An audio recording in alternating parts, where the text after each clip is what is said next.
ជំរាបសួរពុកម៉ែបងប្អូនទាំងអស់តាមបណ្ដាញសង្គម Facebook Page និង YouTube ថ្ងៃនេះបានវិលត្រឡប់មកជួបបងប្អូនសាជាថ្មីជាមួយនឹងខ្ញុំបាទម្ដងទៀតហើយថ្ងៃនេះត្រូវនឹងថ្ងៃអង្គារណាបាទហើយអញ្ចឹងមិនចាំបាច់អត្ថាធិប្បាយថាមិនទេបងប្អូនប្រកាសជាយល់ប្រកាសជាដឹងហើយថាពីម្សិលមិញចូលឬអត់ណាសម្រាប់លេខវីដេអូគឺចូលតែចូលពេលយប់ហើយចូលពេលថ្ងៃបោះបេណាលេខ12ដូចលេខ12តែសម្រាប់លេខសមាជិកដែលគាត់ឆាតសុំនោះគឺខុស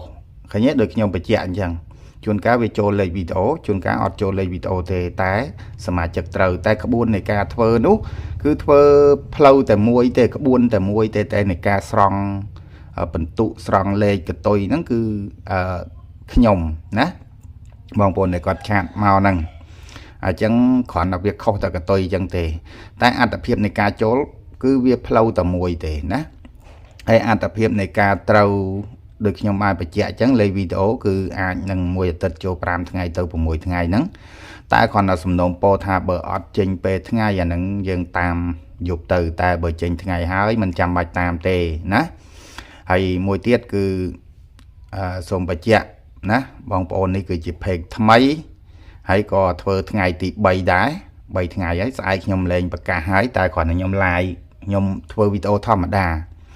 អញ្ចឹងបងប្អូនដែលឃើញនៅក្នុង page នេះណា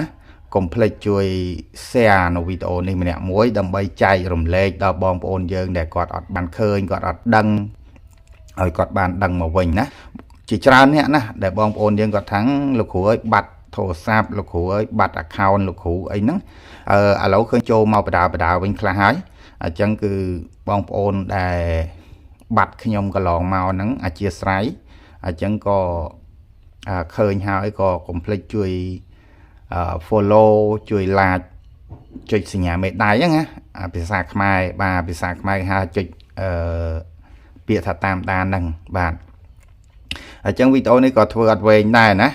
ហើយលេខធ្វើមិនទេអធិស្ឋានផងមួយរយៈហ្នឹងគឺធុងជើងធូបណាបាទវាទឹកយើងចាក់ទៅវាទឹកវាហូរចូលក្នុងហ្នឹងហ៎អញ្ចឹងដល់ពេលអញ្ចឹងវាខូចដល់ពេលខូចទៅវាមិនដឹងថាលេខដាក់ច្រឡុកច្រឡំគ្នាអូខេដាក់ប្រហែលថ្ងៃដាក់តា2លេខរហូតដល់ឥឡូវមក3លេខជាន់គ្នាអញ្ចឹងជ្រើសរើសទៅណាធូបថ្ងៃនេះគឺមាន3លេខគឺមាន713និង771ណាអញ្ចឹងយើងយក713គុណទៅឬក៏យក771ហ្នឹងក៏គុណទៅបើចង់ស្រឡាញ់មួយណាក៏បានដែរណាស្រឡាញ់មួយណាក៏បានដែរហើយសម្រាប់លេខខ្ញុំគឺខ្ញុំបានដាក់នៅខាងលើនឹងរួចរាល់ហើយអញ្ចឹងកុំភ្លេចណា